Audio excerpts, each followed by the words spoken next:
Wir haben beim Mikro Makro erstmal ein riesiges Plakat, das ich auf den Tisch lege.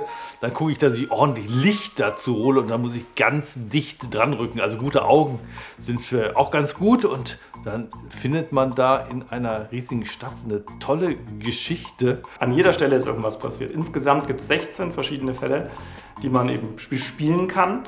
Ganz leichte für den Anfang. Da wird man eingeführt, indem man so eine Karte zieht und dann sieht man, ja, such erstmal die Person.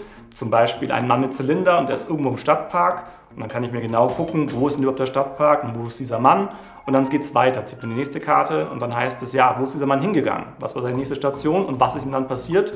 Da kriegt man zum Beispiel raus, sein Zylinder wurde gestohlen und dann muss man herausfinden, wer war das. Mikro Makro ist ein kooperatives Spiel und wir sitzen ja, meist zu zweit da und suchen nach der Geschichte. Die einen gucken mehr rechts, die anderen mehr links, wo sie eben gerade sind und man erlebt gemeinsam diese Geschichte, also die Fragen, die auf den Spielkarten stehen, wo passierte dieser Diebstahl, die muss man dann gemeinsam beantworten. Also man sucht dann mit dem Finger auf den Plan und findet ein paar Sachen. Das Besondere ist bei Mikro Makro, dass alles zeitgleich passiert. Also nicht wie bei einem Wimmelbild, wo man eigentlich nur eine einzige Sache suchen muss, sondern man sieht eine Person mehrfach in unterschiedlichen Situationen. Also einmal geht eine Person in die U-Bahn und dann sehe ich an einer anderen U-Bahn-Station genau diese Person wieder aussteigen und dann geht sie weiter zum Marktstand und kauft irgendwas.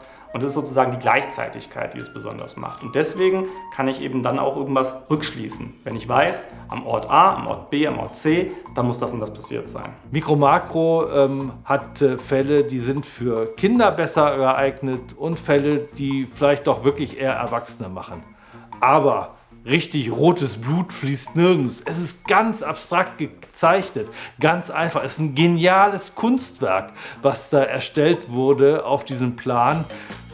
Da sind unterschiedliche Figuren. Die einen haben Schlappohren, die anderen haben Rüsselnasen und alles ganz fein und klein. Und man kann die Figuren total gut unterscheiden, weil sie eben diese Merkmale haben, die der Zeichner da wirklich genial illustriert hat. Bei Mikro Makro kriegt man ein besonderes Gefühl, wenn man irgendetwas entdeckt. Also man hat erstmal was gesehen und weiß überhaupt nicht, was damit zu tun hat. Und dann auf einer anderen Stelle sieht man die gleiche Person nochmal und kombiniert dann was. Und plötzlich weiß man, der hat sich mit dem getroffen.